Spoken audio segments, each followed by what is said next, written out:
साथियों, आज हम भारतीय संविधान में प्रावधानित विधि के समक्ष समता के बारे में चर्चा करने आए हैं। विधि के समक्ष समता का प्रावधान अनुच्छेद 14 से लेकर 18 तक में दिया गया है। साथियों, विधि के समक्ष समता के दो रूप बताए गए हैं। नंबर 1, विधि के समक्ष समता। नंबर 2, विधियों का समान संरक्षण। साथियों, विधि के समक्ष समता वाक्य ब्रिटिश संविधान से लिया गया है। और साथियों, आपकी जानकारी के लिए बता दूं कि विधियों का समान संरक्षण वाक्य अमेरिका के संविधान से लिया गया है। कुल मिलाकर के विधि के समक्ष जो समता वाक्य है ये ब्रिटिश संविधान से लिया गया है और विधि का समान संरक्षण वाक्य अमेरिका के संविधान से लिया गया है। तो साथियों, विधि के समक्ष समता का तात्पर्य यह होता है कि कोई भी व्यक्ति विधि के ऊपर नहीं है।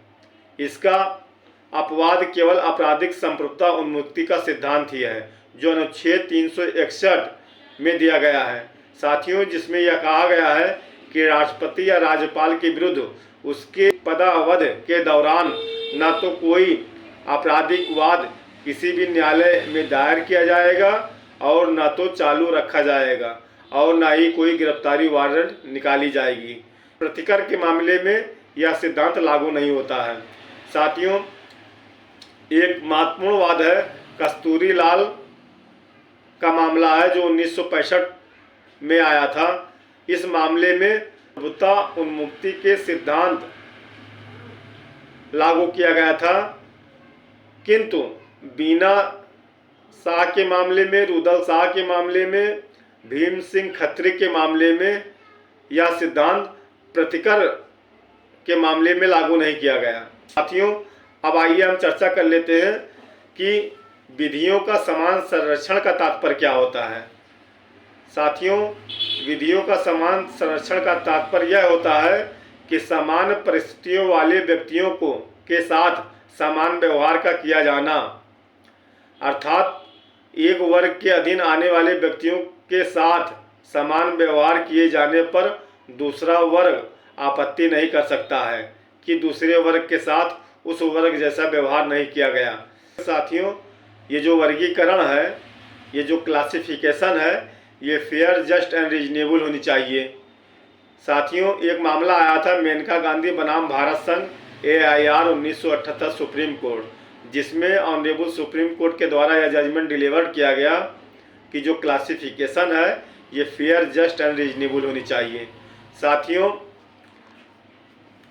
व्यक्त शब्द के अंतर्गत विधि व्यक्ति भी शामिल है। यह बात चिरंजीत लाल बनाम भारत संघ के मामले में कहा गया।